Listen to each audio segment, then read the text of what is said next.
I had a crisis event happen to me in our previous facility on an Easter Sunday.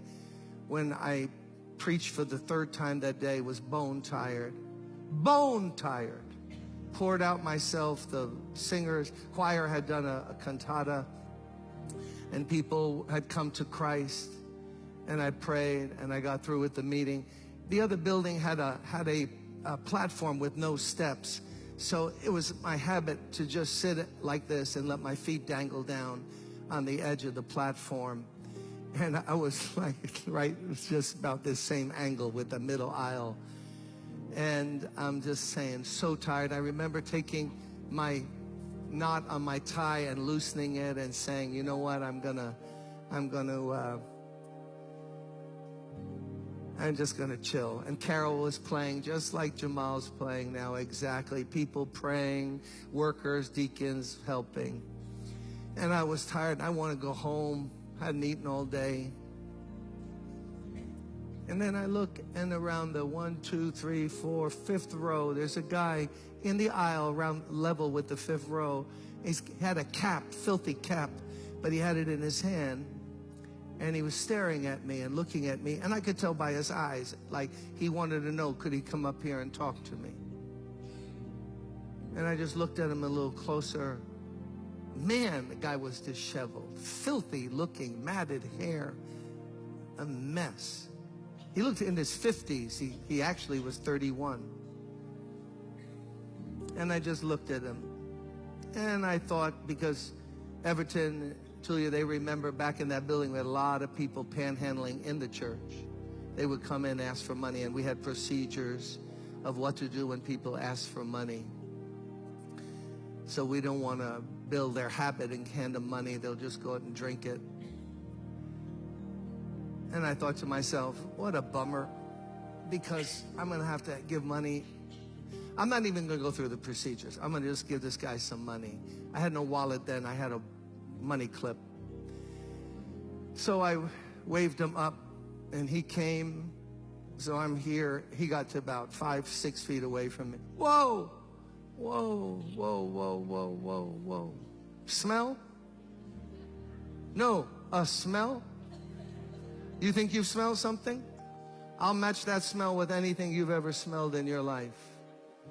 A mixture of feces, urine, sweat, street, and alcohol. Stir gently and let it cook for a while, and that's what I smell. Nasty. I looked away to inhale, and I started questioning, what's your name, David? Okay, I'm a minister. Let me go through at least the procedures here. So, man, you look bad. I didn't know he was laying in his own urine right outside the side door on Park Place in that building. And he heard the music, and it drew him in. He was just sprawled, laying out there. So he's there. Oh, Lord.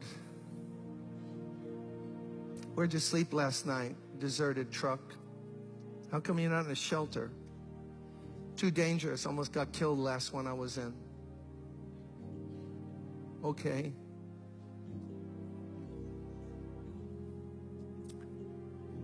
Man, this guy smells bad. Missing 1 or 2 teeth. At least one right in the front. Let me give him $5, something.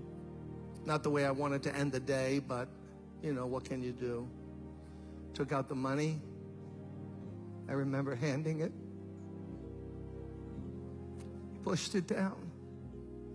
He said, I don't want your money. I want this Jesus you were talking about.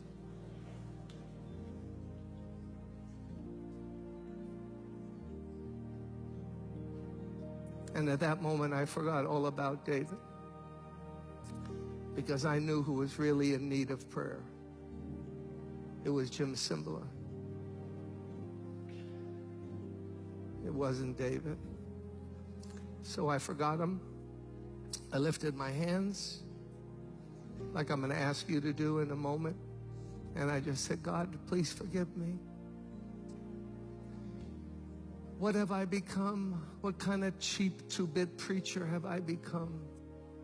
You sent somebody who's searching for you, and I want to give them a few dollars and get rid of them. Please help me.